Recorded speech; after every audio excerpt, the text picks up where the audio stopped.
یضاعف لہ العذاب یوم القیامہ، قیامت کے دن ان کے لیے عذاب دگنا کر دیا جائے گا۔ تو اس سے پہلے بھی کوئی نہ کوئی عذاب ہے کہ نہیں؟ عالم برزخ میں بھی عذاب ہے اور ثواب بھی ہے۔ حضور نے فرمایا صلی اللہ علیہ وسلم کہ قبر جو ہے کسی انسان کی، وہ یا جہنم کے گڑھوں میں سے ایک گڑھا ہے اور یا جنت کے باغیچوں میں سے ایک باغیچہ ہے۔ اب اس کی حقیقت کو ہم نہیں جان سکتے۔ دیکھیے، نوٹ کر لیجیے اچھی طرح، پکے اصول کے طور پر گرہ باندھ لیجیے، عالم برزخ اور عالم آخرہ کی کسی بات میں جو کچھ بتا دیا گیا اس سے آگے کھوج کرید مت کریں، اس لیے کہ یہ آیات متشابہات ہیں، ان کی اصل تعویل ہم نہیں جان سکتے۔ یہ عذاب روح کو ہوتا ہے یا جان کو ہوتا ہے یا کس کو ہوتا ہے، جسم کو ہوتا ہے، ہمیں نہیں معلوم۔ یہ ہمارے اس غیب کے پردے سے ماوراء باتیں ہیں، اور ہم تو یؤمنون بالغیب میں سے ہیں، وہ لوگ ہیں کہ جو غیب کی باتیں، جن کی خبریں دی ہیں اللہ نے، اس کے رسول نے، اس کو مانتے ہیں۔ لیکن ان میں جو ہے اجمال کے اوپر ہی اکتفا کرنی چاہیے۔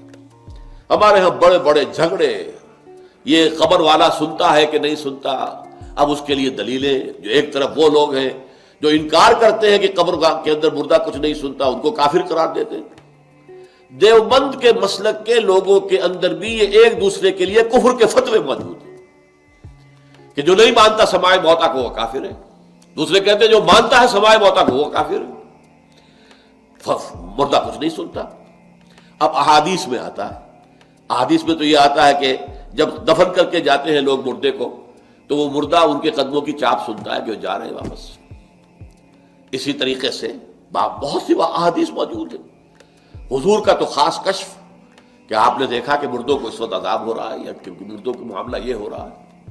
تو یہ ساری چیزیں ہیں، لیکن اس میں جو حل ہے وہ یہ ہے، جو چیز اجمالاً بتا دی گئی ہمیں، چاہے وہ عالم برزخ کی ہو، عالم برزخ بھی ہماری نگاہوں سے پوشیدہ ہے، ہمارے حواس خمسہ سے باہر ہے، اور عالم آخرہ بھی ہمارے حواس خمسہ کی جو بھی رسائی ہے اس سے ماوراء ہے۔ اس میں بس جو بات آ جائے وہ مانیے، اس کی تفصیل میں ہرگز نہ جائے۔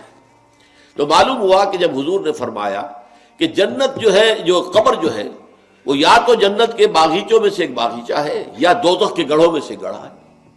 کہیں ایسے بھی کہہ دیا گیا کہ قبر میں جب مردہ جو ہے داخل ہو جاتا ہے تو یا تو ایک کھڑکی کھول دی جاتی ہے جنت کی طرف، جس سے جنت کی ہوائیں اور خوشبوئیں اسے آتی رہتی ہیں، روح و ریحان، اس سے وہ فائدہ مند ہو رہا ہے ابھی سے۔ ابھی حساب کتاب تو ہوگا، یوم القیامت کو ہوگا جب اٹھائے جائیں گے۔ اور یا پھر جہنم کی ایک کھڑکی کھول دی جاتی ہے، اس سے وہ لپٹ، اس سے گرمی، یہ وہاں سے جھونکے آتے ہیں۔ تو ہم صرف اتنا ہی مانیں گے۔ اب یہ روح کو ہے یا جسم کو ہے، یہ عالم برزخ میں قبر پر ہے یا کہیں اور کہیں عالم ارواح کے اندر، واللہ عالم۔ یہ ساری باتیں تو تبھی کھلیں گی جب ہم وہاں جائیں گے، تب حقیقت منکشف۔ یہ ساری باتیں تو تبھی کھلیں گی جب ہم وہاں جائیں گے، تب حقیقت منکشف ہوگی۔ اس سے پہلے یؤمنون بالغیب ھدی للمتقین الذین یؤمنون بالغیب ویقیمون الصلاۃ ومما رزقناہم ينفقون۔ قرآن مجید کی ہدایت سے استفادے کی شرائط میں سے یہ ہے کہ آپ غیب پر بس ایمان لائیں جو بتا دیا گیا۔